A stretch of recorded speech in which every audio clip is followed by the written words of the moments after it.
Pat, do I have your permission to conclude this episode with a 3-minute audio clip of my dog snoring very loud? I was told to, but yeah, go ahead. I guess it would be loudly. Screwing up my adverbs here. How are you? I am terrified of everything because, and I just told you this story off the air, but we're opening with it because it's top of mind. A friend of mine who is an audio guy, a little like yourself, he worked on the Strangers sequel that came out this past week, Strangers Pray at Night. And we watched it. We drove down to Louisville where they're staying, filming a different low-budget horror movie. And we went to go see it in theater. And I, notoriously, for those who know me, can't really handle scary things. And growing up, it was like a ha-ha pansy type thing, right? Anyway, when Jesse tried to enter the bedroom last night, I snapped up and screamed bloody murder for many seconds, I guess. And I didn't know this. I just saw this like silhouette and was like backing up, you know, like violently trying to crawl away from whatever being was in the room. Oh, were you asleep? I was. I didn't hear myself scream. She said she was surprised the neighbors didn't knock or call the police or something. And it got me thinking, this isn't the first time this has happened. When the X-Files reboot came out, I think 2 years ago, we were like, let's work our way through and watch all of X-Files. And anyone who knows me knows aliens are whatever the Strangers thing was last night times many. And yeah, we were dating, so I was like white knuckling it, just trying to impress her. Like, this is normal, just to like watch stuff that you're terrified of, right? Like, this is good television. Oh God, you know, like. Anyway, yeah, I would like snap up awake nightly in cold sweats, like ready to like fight off wards of aliens trying to abduct me from the bedroom and things like that. Eventually, she was like, "Should we not watch the show?" And I was like, "Yeah. Oh no, it's good." She's like, "You're trembling." I'm like, "Yeah, no, I am for sure. No, it's cool. You're so pretty. Like, date me, please." You know. But Megan makes fun of me for like. There are some nights where has class and stuff, and she'll get home at like 11, and I'll be asleep, and she'll just be like, "Babe," and I'll be like, "Oh." That's exactly it, man. It's weird. She makes fun of me because, like, I know she's coming home. I'm expecting it. Right. But I wake up. It's like a super deep, like, yell that I do that's, like, super unnatural at any other point in my life. But when I wake up fearful, which is often, like... At my old place, you know, what the super loud neighbors would make a huge sound upstairs, and I'd wake up. Oh! I love the word yowl because it's very like I can definitely picture it now. But I mean, there's that Mike Birbiglia thing that he does in the Sleepwalk With Me movie where they wake up but they're still asleep and they like terrorize the house while asleepwalking. This is definitely a waking up thinking you're still mid-dream terror thing. I don't think it's like a night terror because I'm not frozen. Just I'm always scrambling away from whatever I think. Like, think of like someone begging for their life at sword point in like a conquistador movie or something. Like, no, I'll get you the money, senor, or something, you know. And but it's like that, but like pushing the sheets as if it's like the dirt or sand underneath me. I guess I don't know. I think that happened in The Road to El Dorado, which is an underrated Disney movie. Anyway, that's beside the point. It's gotten to a point where it's like, haha, it's just a scary movie. Like, you know, it went from that when we were teens to now it's like, I'm scared that I'm going to physically injure anybody near me in the like month after I watch something that's involves aliens or horror, right? So if any of our Twitter followers know what that is or where that lies on the anyway, am I allowed to like have a medical excuse like not to watch movies I don't want to fucking watch for the rest of my life? Like, because that's really what I'm getting at, and it is getting scary. So to anyone who may know, tweet at us at _reminiscentfm. And I'd love to hear your takes, your stories with perhaps similar incidents. Because if this just results in me never watching a bad, scary movie, because it wasn't, Strangers Pray at Night was fine, but it was, you know, it was like family goes camping, evil people are there, they split up. It was just like very textbook, nothing special about it. It was just a scary thing, guy with axe with bag overhead, nothing groundbreaking. And yet, I am shook. I'm shook. And I'm constantly looking over my shoulder as we talk about it. Yeah. Well, you mentioned that what brought this up was you mentioned there may or may not be a piece of your home that has been altered since you have been living there that neither you or Megan touched, right? And I think we might be blindly nosediving into the ghost episode that we have been waiting years to do. But I'm just going to tread lightly and let you talk about this little altering of your home that seems somewhat paranormal. I don't even know if I can talk about it. I keep like looking back because my back is facing the door in the basement right now. When it gets in your head, you know you're spent. Or at least that's where I am. As soon, like, I know it when it hits immediately. It's like, yep, this is going to haunt me forever now, I guess. You know, it's just like, it's over. Right. Yeah. But explain the situation. There's a floorboard or a ceiling tile? Okay, so you know in the ceiling, when you don't have like stair access to an attic, there's just kind of a hole in the ceiling. Maybe it's framed off with wood and there's like a little piece of plywood that covers it. You can lift up that piece of plywood and theoretically crawl into there if you needed to. And it might have been this way. Megan, she was asleep and I freaked her out. I was like, did you move this board? Because it's like beyond our height capabilities of reaching this thing. Sorry, I'm gonna take one headphone off so I can hear what's going on behind me. You're like 6'2", 6'3", just for reference. 5'8" 3/4. Oh, that's right. That's right. So this little piece of board I noticed is lifted 3/4. Sorry. Sorry. This piece of board, there's like a foot between where it fits into this frame and where it would be like into the ceiling to be propped up. And it's lifted up and it's moved over like 6 inches so you can just see clear as day into the ceiling. And I was like, Megan, did you move this? And she was like, yeah, it looked like it was a little bit off when we moved in. I never noticed it. I never really looked up. It's probably, you know, I never felt weird about this place. Megan has some friends that are very intuitive. And when they came over, they said like they didn't feel anything weird. You mean spiritually? Yeah, like usually. Well, it's been good vibes overall because you've been hating everywhere you've been since we started the show, right? And this is the first good thing until you realized the happening happened. Shut up, Pat. It's not haunted. I'm only trying to make fun of you because the radiator went off behind me and it like squeaked like louder than normal, I think. And this is how you know it's in my head, but it doesn't help. I'm like watching through the slit in the door to wait for like an eyeball to be there at my eye level when I look. But I keep looking back. The machines that warm and run my house are making noises at abrupt times that feel louder. I'm gonna die. I mean, we're all gonna die, but like right here, right now. See, this is why I didn't want to do the fucking ghost episode, Tom, because quite frankly, my life is ruined as of this moment. There's no turning back. This is my love letter to the afterworld, those who dwell in it or drift between the two.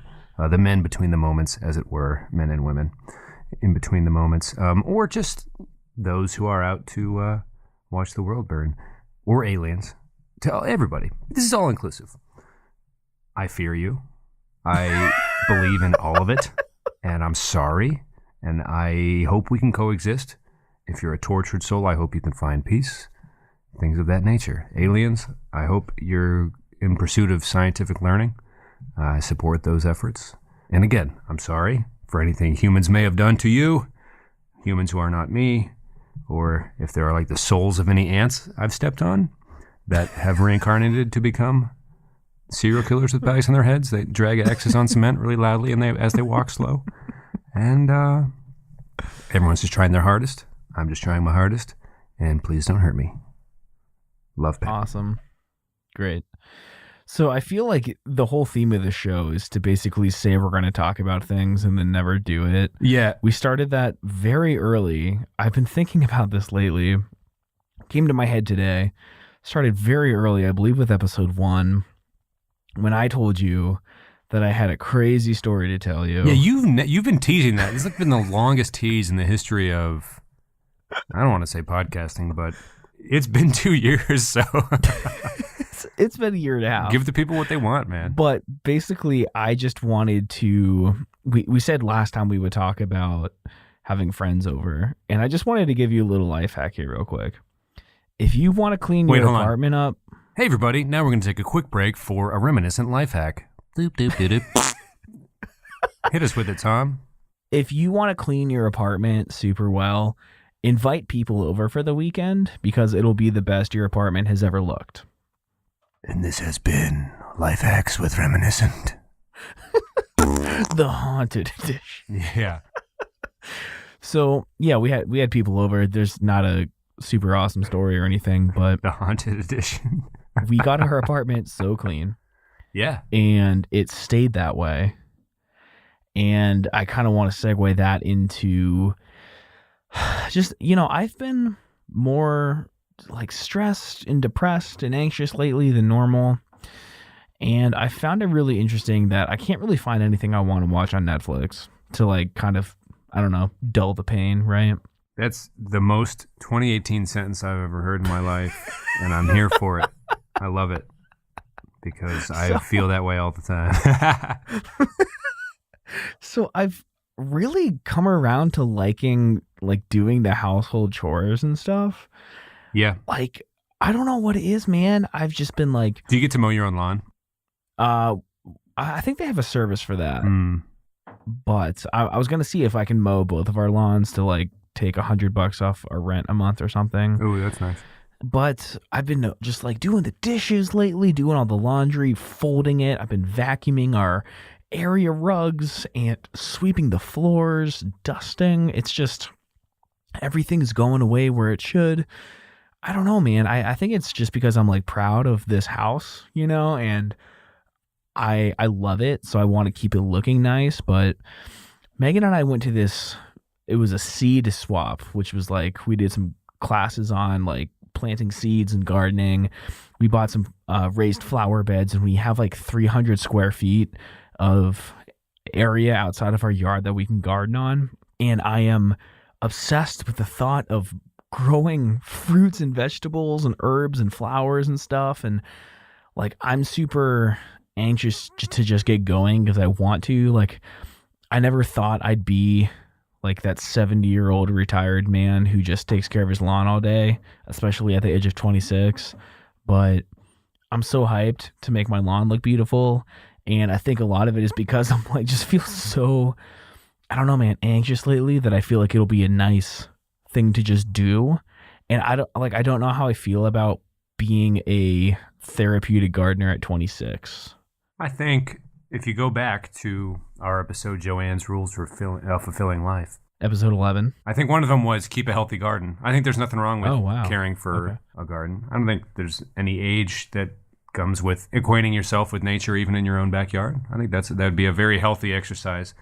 Yeah. It's I'm that excited, or man. hit the opioids hard and then see how quickly it ends for you. I would say Grossman tomatoes, try that first, and then maybe abuse painkillers heavily. I'm really excited for tomatoes. That was actually like my number one thing. Oh, good. Yeah, no, I was hoping you'd pick the plants. I think that's probably best. So yeah, starting in about May, we have to make sure it's after the first frost or after the last frost. Yeah, no Sherlock. Sorry.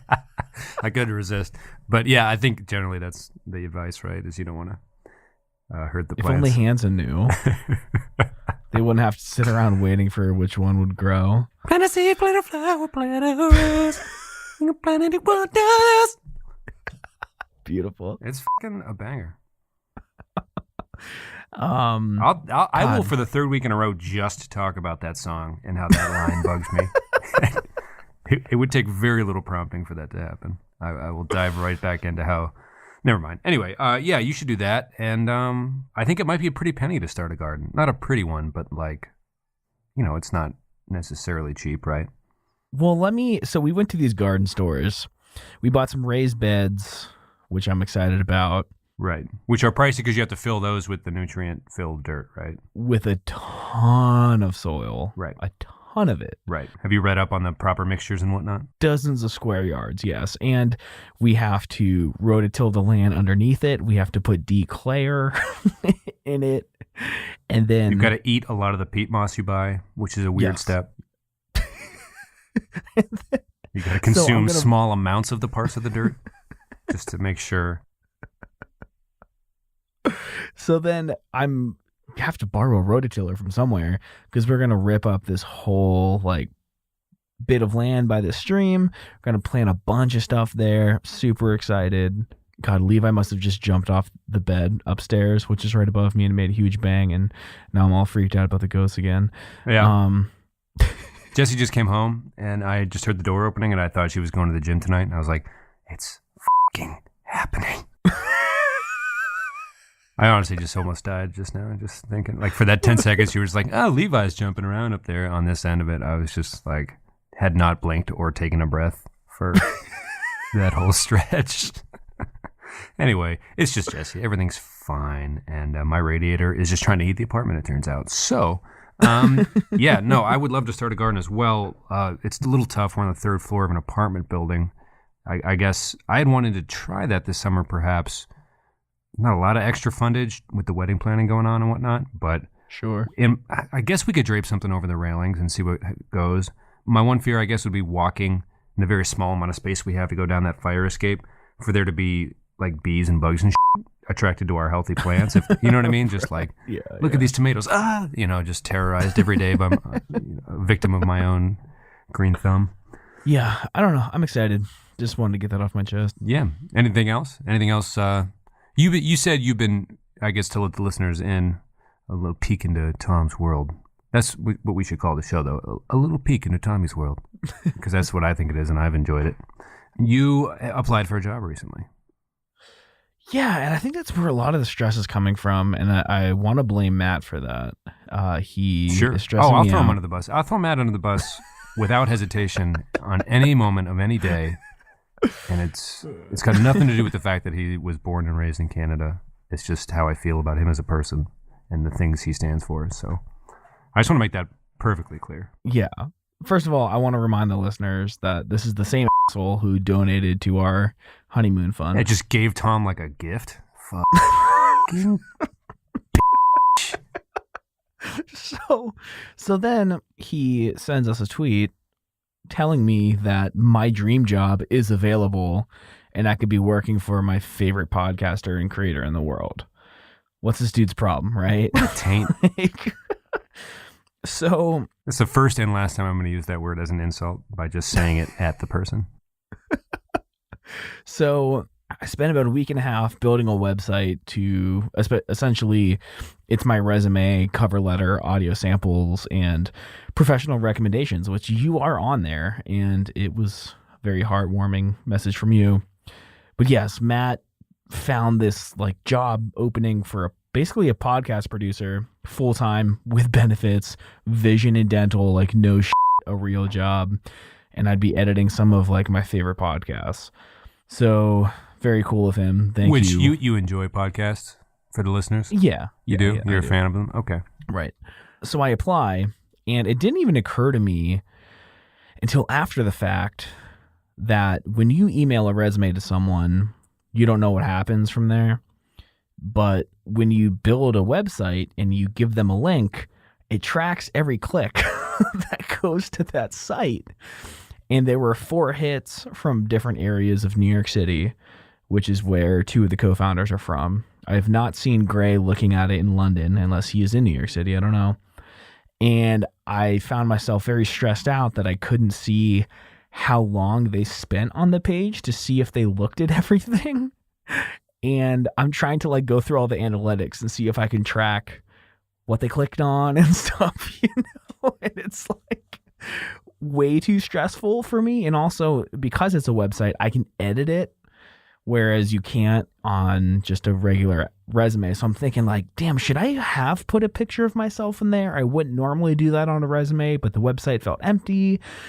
Should I have added this audio sample? Like, should I take it out? Do they not like it? And I'm just way overthinking it now. But I know they have looked at it, and which is good, which is amazing. And I know that I've said over the year and a half that I want to be like self-employed, but this would be so much better than being self-employed because it comes with benefits, and I can work from home and work on shows that I actually like. And if I got this job, Pat, yeah, that would be, my life would be set. I feel like that would be the ultimate. I think that it's very healthy to pit all your sorrows and happiness on one light switch moment that could either go one way or another. And if you get it, I think it's safe to assume all your anxieties will drift away and you will be happy from that moment on. Yeah, always. Yeah. I would say, throw the eggs in the basket, man. Pin your happiness on this one super trivial thing that may or may not impact your career in a big way. I mean, it would be my career. Right. No, I think, I guess that's me being a smart aleck, but I think it would be tremendous, but I wouldn't. I think you're overthinking it. Obviously, you admitted that, and you are still going to have to wake up every day and feel weird on weekends and pay bills and stuff afterwards. So I think just take a deep breath is my advice. You know, it's not going to solve everything, and not everything's going to be the worst if it doesn't happen, I guess. I'm just trying to, as a friend, you know, bring you back down to earth a little bit. Because it is a very exciting opportunity. Yeah. There's nothing wrong with being excited for it.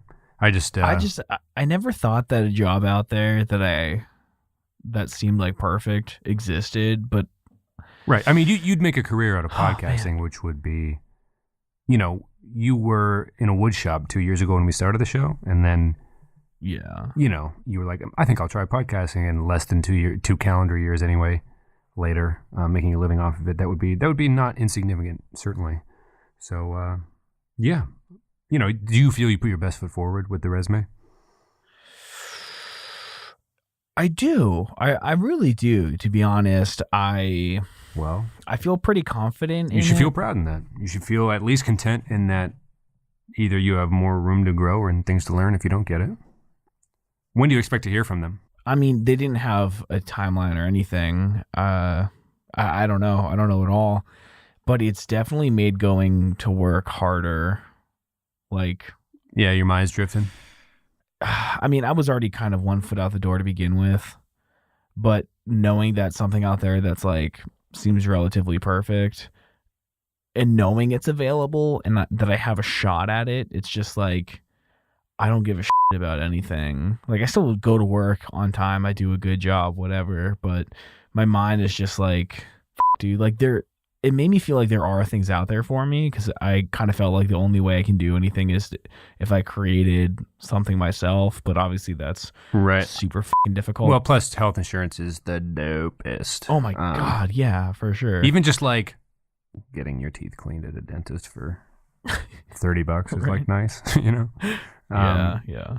Which, depending on I don't want to talk about dental care anymore, but yeah, I think, you know, that's not the only podcasting job that exists in America at this moment. You know what I'm saying? It's not, dude, but my favorite podcast of all time. I know, but I mean, like, maybe want to be a podcaster is part of this. Oh, don't get me wrong. Again, I'm not going to sit here and try to debate you about whether or not this would be a dope gig. I'm just saying there are, like, routes to take moving forward in this new career of yours that you've kind of sculpted out of nothing. Right. Yeah, it's got me in a weird mood. You should go to the podcast conference again this year and just be like, "Sup, dudes, I'm back with a vengeance." And just whisper that into people's ears as you walk through the hall. It's really close to our wedding and honeymoon, like 3 weeks. Oh. And I just don't. Oh, not like geographically, just timeline wise. Right. Okay. It's like mid-July, I think, and our wedding is like the last week in June. And I think it's during the week, like this time around. I don't know, super weird. Unfortunately, I don't think I can make it this year. I'm still looking over my back, dude. I'm all freaked out about the ghosts and the aliens. What's that? The hidden track and the Newfound Glory song story so far at the end where it's like, there's someone in your house. Dude, I heard that for the first time when I was home alone at my old house on 32nd Street, and I lost my fucking mind, dude.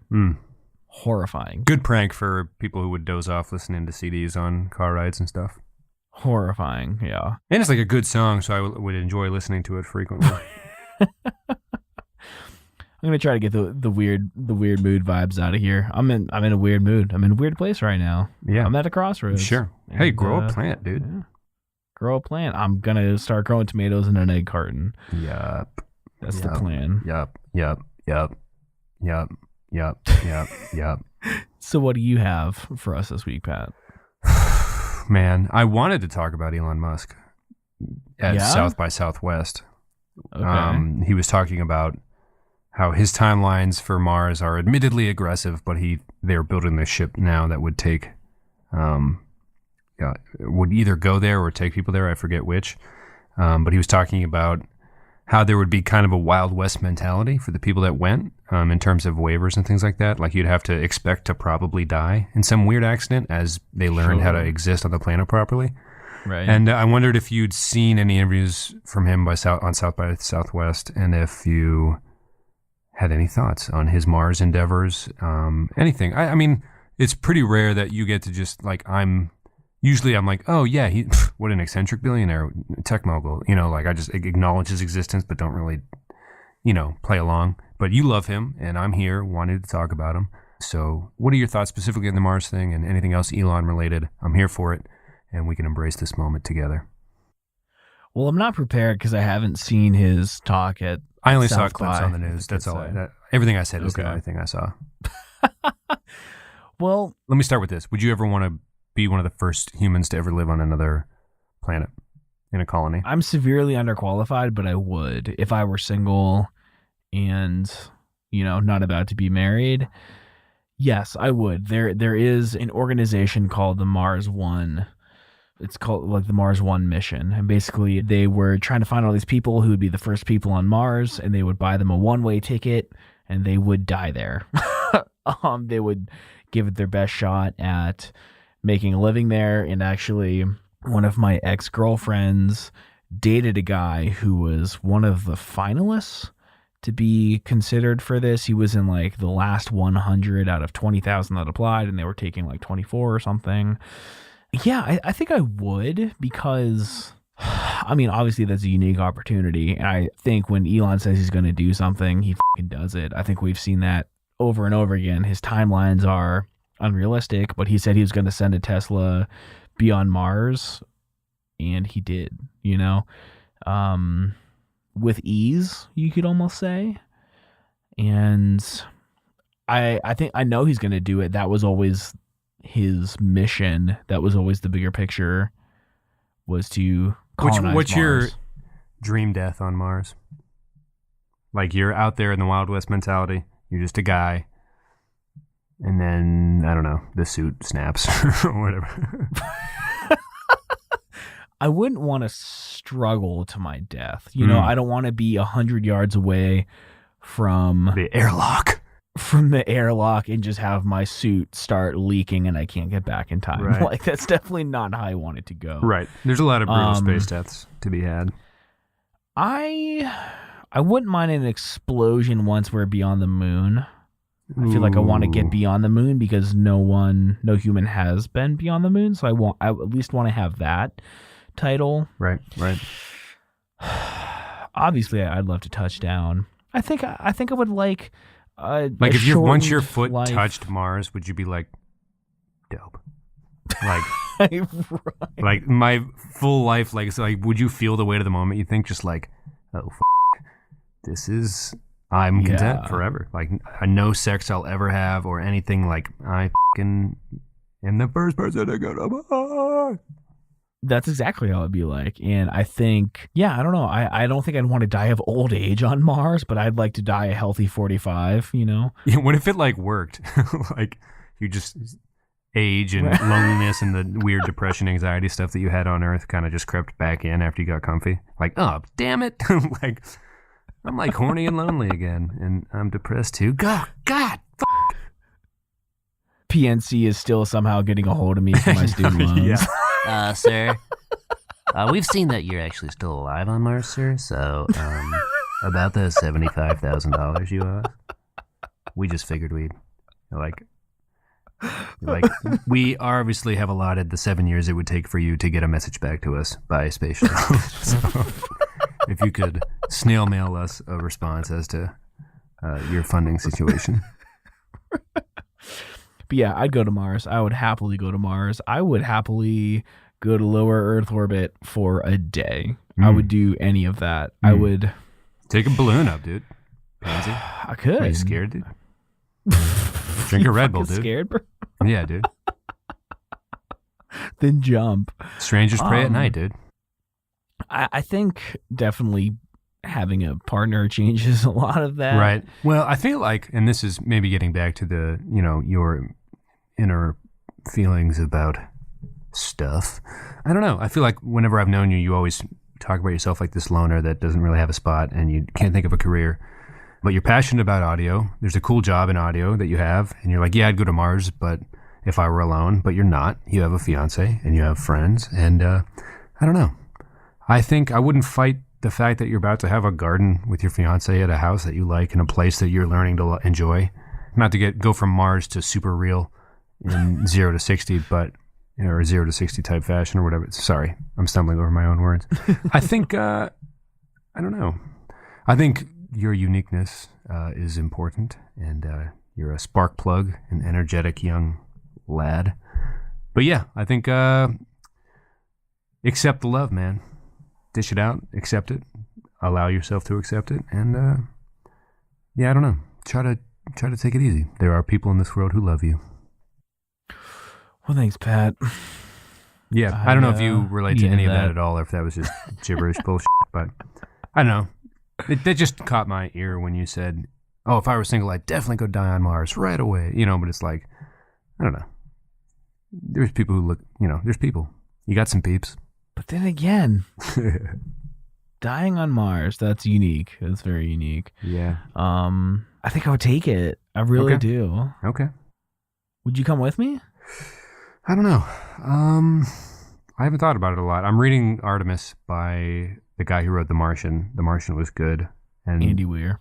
Yeah, that's right. And there's a lot of talk about like people who, like the fuck-ups who got jobs. Like Artemis is about a colony on the moon, like our first test run thing. And there's like a bunch of bubbles and a couple, like if you're a fuck-up on Earth, you have the opportunity to like volunteer to be like a janitor kind of. And the main character in the first chapter is trying to enter like a landscaping team with the government, but they can't afford to because there's still kind of a class system on the moon, and they had to buy a used suit, and her suit failed during the test, and she's like, well, I'm good enough. Anyway, I'm not even into the second chapter yet, but it's just kind of interesting. Like even just, I don't know if I'd go. There's so much stuff on the continental U.S. that's beautiful that I haven't seen. I haven't even been to California yet, quite frankly. I've seen a lot of the national parks. I don't know. Probably not, I guess, is what I'm trying to say. Okay. Yeah, gotcha. Okay. I don't know. That's a good question. I try to think back on any of the explorers you learned about in middle school or high school and all that. And I wonder what they left behind, That sounded so fucking stupid.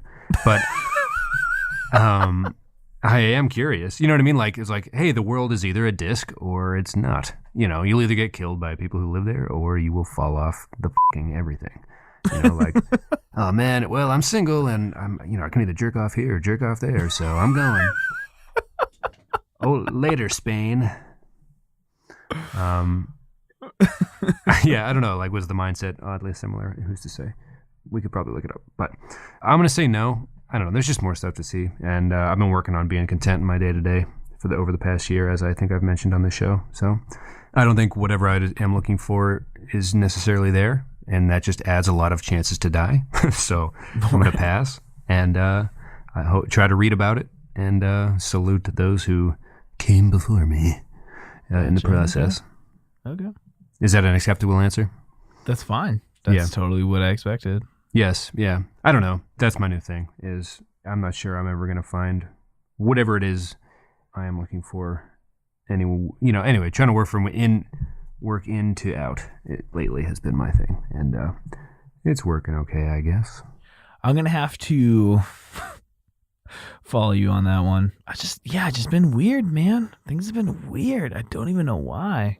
Yeah, it's weird because you and I talk about this sometimes where, and I think last week you were saying about productivity and work and weekends and a social life, but there's always an in-between time where you are alone with your thoughts, whether that's just specifically in the shower or while you're using the restroom or while you're eating. I don't know. And you're just kind of alone with your thoughts. And sometimes the bad stuff creeps back. Is that what you're talking about, like lately? Is it just job anxiety or like what was this round? Has it been similar to ones in the past or? The anxiety that I typically get and that I'm experiencing now is the anxiety of wanting to move forward with something, but it's not time yet. Mm. You know what I mean? Like, There's a lot of things that I'm in the middle of that I just want to happen. And I got to say, none of this was helped by the fact that I just watched season 3 of Love on Netflix, and it was like the series finale, and it made me super emotional, and I haven't felt quite the same since that episode ended. I feel that. And yeah. I say Judd Apatow seems like a nice guy, but that dude ruins lives, man. I watched Funny People in college. It was the first weekend my roommate Danny went home to Cleveland, and I was just alone. That was for the first time in college. And I watched Funny People, and it just hit me like a fucking freight train. And I went back to my dorm, and I just laid on the floor for like a day and a half, and I have not been the same since. And it's I've never really said that out loud before. But oh god. Yeah. It's just like fuck.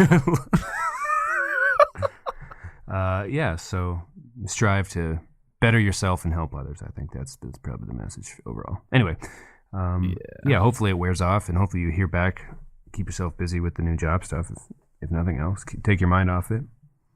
I don't think anybody could say that you aren't at least staying active in the meantime, right? Like you're not letting it win, I guess. You're just kind of white knuckling it. Is that accurate? Yeah, I'm trying to stay busy. I think it's just I've talked about this so many times, but I get so busy that when I'm not, I like don't know what the to do with myself.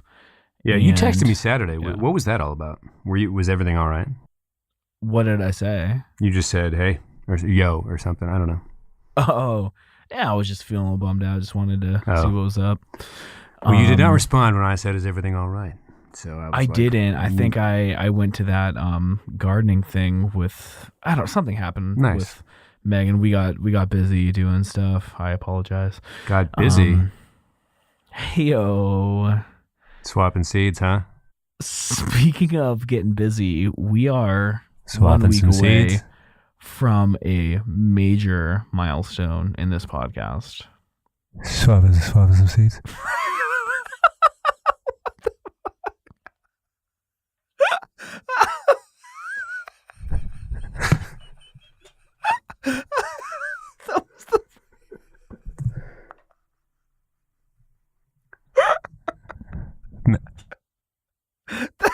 That sounded so weird through the headphones. Anyways. Some medals or a week away from a major milestone. Episode 69. Oh, damn it. So, Tom, you are alone, and you are on Mars, and you are in your dorm, your Tesla dorm, and it's quiet, and you are finding yourself, you're trying to get centered. Your whole life you've been trying to get centered, and here you are on Mars. It's very quiet, early in the morning. It's very cold. You're in your room, and you close your eyes.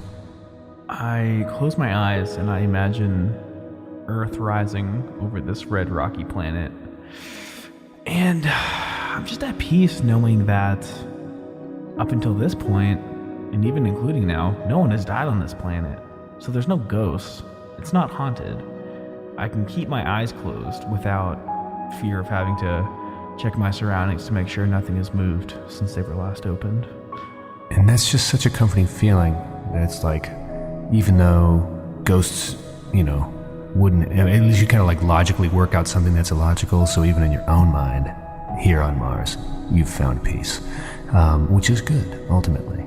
And you hear this, you hear and feel almost this breeze as if you're back on the plane or you're on Presque Isle in Erie, Pennsylvania, and it's just nice, cool air. Just kind of, your eyes are closed, you're breathing very deep in, very deep out, and there's this, when you almost can hear yourself out on Lake Erie, and you're so fucking centered that you don't realize that the airlock and the window to your bedroom is slowly starting to leak, and the void of space is coming ever so rapidly after you to claim you and take you into the celestial world as a dead floating corpse. And you take one more breath in as the motion sensors start to beep all around you. And as you rush over to try to see if there's anything that can be done to seal this airlock, you realize that your whole crew that is just left on the mission took everything with them, and you are basically a sitting duck as your half starts to rip itself into pieces, and the air is so cold, and you can feel the wind escaping your lungs as the Mars habitat fully closes in on your body. You rip off your blood. a bedpost and you try to just jam the window shut. You're losing breath, capability to swing the bedpost with every ounce of energy you exert. You rush over the door to check, and almost in a movie like Hollywood sense, it's locked for an inexplicable reason, and panic starts to set in as the tape you brought from home to help you relax on your bed continues to play, and harps and windpipes gently play in the background, and you rush back, now in a cold sweat, banging against the window, trying to get it to stop or seal or anything of that nature, and you're just running out of breaths, running out of time. And you have one last brilliant idea. You go over to the space station laboratory. You take your whole bucket of number 2s and you try to smear it onto this door to create a quick seal. And as you're sitting there, covered in your own poop and the poop of your fellow astronauts, you realize you're fighting a lost cause, and now you're just covered in poop. And there's nothing you can do. And the oxygen sensors are going crazy at this point. It's deafening, the roar of the sirens and the warning signals. And just as you think all hope is lost, part of the solid that you had taken from the bucket freezes, creating a seal along the broken part of the window. And at that moment, that's when the cabin's automatic inner air circulation lock begins, only allowing you to breathe in the fumes of your own until the rescue team returns. And you sit there and you recall a simpler time back on Earth when you were trapped in a gas station and had to wipe your own with your fingertips. And you sit there just wafting in your own into as the itself saving you from the void of space, frozen along the crack in the broken window. And you sit there for hours upon hours, just dwelling on whether or not this was an appropriate decision and life choice. And eventually you fall asleep. I don't know. It's over. You live. You survive. Thank God. Wow. The ingenuity on that one. Well, you brought into it, so this one was different. It had to live. Oddly genius in a moment of panic. Was that okay? Oh, I don't know. I tried to die too soon. You did. Rescued I me. wasn't going Thank to let you die. Thank you. I appreciate that. Yeah. Oh, I'm here for you. I'll have You to didn't want edit to do that down. because you thought you were in a weird place, but I think that was one of the better ones we've ever had. Well, we lived for We lived, once. which is great. How centered can you be? You can't be centered when you're dead. Ugh, Or maybe speaking you're of- most centered. Who's to say? Speaking of centered, something that's been really helping me out through this past week, and this is my official song recommendation of the week. Play jingle. John. Moose Blood's new album came out. Yeah, I was going to bring it up. I listened to it at work today. That's my recommendation too. Awesome. What do you have a song specifically? I'm still dipping my toes in. Okay. I just got pumped about Moose Blood and went back and listened to Blush for like several hours at work. I was like, oh, damn, Moose Blood. So I listened to Blush for a while to get myself back in the mood, and then I got busy at work. And so kind of throughout the next 2 weeks, I'll listen to, what's it called again? I Can't Do This Anymore. I don't think I can do this anymore. Yeah. So give me 2 weeks, or at least until we record again, and I'll have a better opinion. But it's out. I'm excited. If you hadn't listened to Blush, you fucking should, I guess. That's all I can say. It's a masterpiece. Yeah, I don't think that this record hits me quite as hard as Blush did, but It sounded like a song- watered down, like more polished version of something that was already good. But I had only listened to the first 3 songs, so I didn't want to come in hot with too many hot takes because we did the Sure. Reputation review, and some of those songs have held up a little bit over time. Sure. which, by the way, music video for Delicate came out just yesterday. Very exciting. I have not seen it, and not that I'm tailored out per se, but I'll get to it when I get to it. Okay. But anyway, Can We Stay Like This off of Moose Blood's new record. I don't think I can do this anymore. It's track 6. Ooh. This song is definitely doing it for me. Okay. And their producer, Bo Burchell, who is also the guitarist of Seosin, he has a studio out in Orange County, California. And wait, a dude from Seosin's in that band? No, that he produced Moose Blood. Gotcha. Right. So he's like my favorite producer now, just because I think his production is insane. So I actually just like emailed him the other day and was like, yo, can I come to LA a couple weekends and just fucking assist you on some sessions? Did I mention this already? You put it on Facebook. Okay. Yeah, he didn't say no. He asked me some questions, and I don't know. I'm going to see if I can go to LA a few times and learn some stuff from him. So that's also super exciting. But This album is it's been inspiring me to try to work on a little bit of music a little more. Someone actually, do you remember when the 400 Par went into a recording studio in Erie and only recorded drum tracks, and then we kind of broke up? Were you there for that? Yeah. Yeah. So the dude left early in the day to go to a basketball tournament because I was still doing 17 other things in high school. So the guy who recorded us just moved to Denver, and yeah. So he's here for like his girlfriend is like a traveling nurse, and they're here for a period of drum time. Tracks. Right. Best $700 we ever spent on my computer. I was like 100. Do they sound good?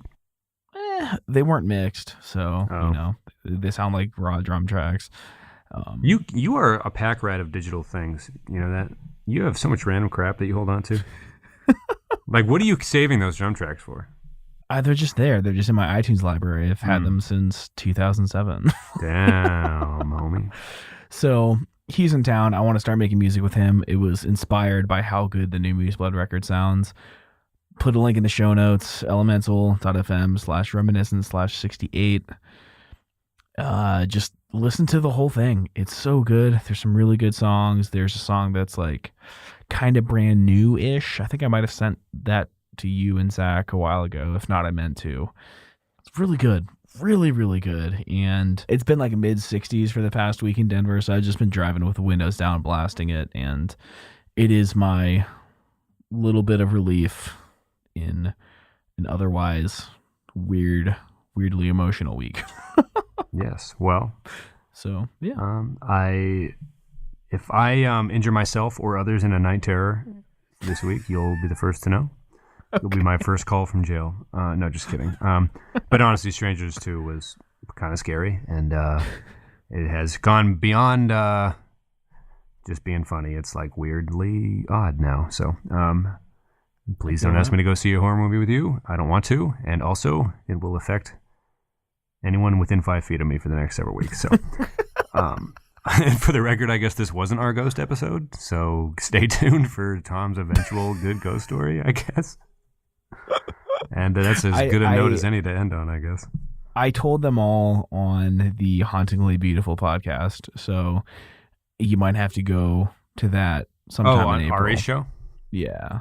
You fucking went on Ari's show one time and you told the ghost story, and you've had this show for 2 years. Every single one. Damn. Well, fair enough. Yep. All right, man. Well, I love you, dude. Hang tight. Love you too, man. Try to get sleep and, drink a lot of water, okay? Appreciate it. Bye. All right, dude. See you.